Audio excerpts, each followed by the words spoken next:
사랑하는 CTS 가족 여러분 안녕하세요. 저는 모포 창조교회를 섬기는 서인석 목사입니다.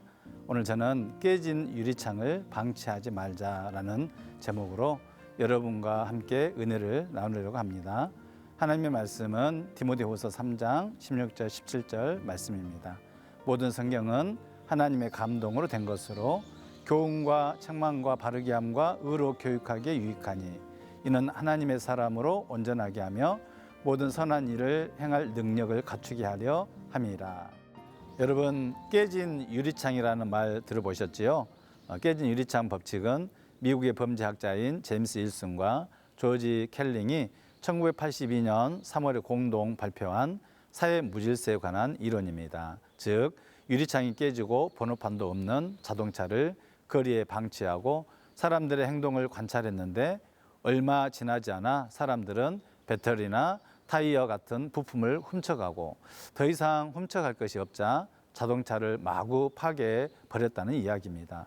마찬가지로 어느 건물에 깨진 유리창 하나가 있는데 그것을 바로 새 것으로 갈아 끼우지 않으면 그 건물의 다른 유리창들도 깨지게 되고 쓰레기가 쌓이면서 그 동네는 사람이 살기 힘든 무법지대가 되고 또 집값은 떨어져서 슬럼화한다는 이야기입니다.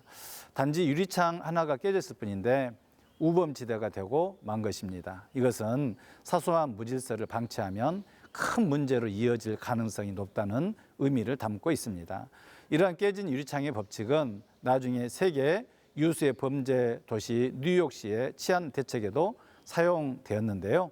뉴욕은 줄어들지 않는 지하철 범죄로 골머리를 앓고 있었습니다. 당시 뉴욕의 지하철역은 대체로 어두컴컴하고 음침한 분위기, 벽과 차량 곳곳에도 도배되어 있는 온갖 낙서들, 길바닥에 뒹굴고 있는 술병, 그리고 쓰레기들로 가득했습니다. 이런 지저분함이 범죄를 일으키게 하는 직접적인 원인으로 인식한 뉴욕 시장과 뉴욕 경찰청장은 1994년 기초 질서 위반자에 대한 집중 단속과 함께 동시에 낙서를 지우고 쓰레기를 지우는 등 대대적인 환경 개선에 나섰습니다. 이것에 대해 시민들은 강력 범죄 소탕에 힘쓰이지 않고 낙서나 지우고 있다고 뉴욕시를 강력하게 비난하기도 했습니다. 그런데 그로부터 5년이 지난 뒤 뉴욕시의 범죄가 신기하게도 줄어들기 시작했습니다. 켈링에 의하면 낙서를 지운 지 90일 만에 범죄율이 줄어들기 시작하여서 1년 후에는 30%, 2년 후에는 50% 감소, 3년 후에는 무려 80%에 가까운 범죄율이 줄어들었다고 합니다.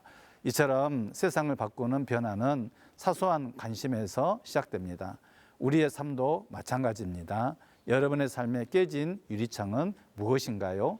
건강이 깨졌습니까? 인간관계가 깨졌습니까? 믿음 생활에 약해짐 모두 조그맣게 깨진 유리창에서부터 시작된다는 사실입니다. 특히 5월 가정의 달에 여러분 가정은 어떤지요? 깨진 유리창처럼 방치하고 있지는 않은지요? 사랑하는 CTS 가족 여러분, 깨진 유리창을 그냥 방치하지 마시기 바랍니다. 모든 성경은 하나님의 감동으로 된 것으로 교훈과 책망과 바르게 함과 의로 교육하기에 유익하니 이는 하나님의 사람으로 온전하게 하며 모든 선한 일을 행할 능력을 갖추게 하려 함이라. 내 자녀, 가정생활, 인간관계, 믿음생활의 약해짐 등을 교훈과 책망과 바르게 함과 의로 교육하기에 유익한 하나님의 말씀으로 온전하게 세워가는 믿음의 5월 여러분의 가정이 되시기를 축원합니다.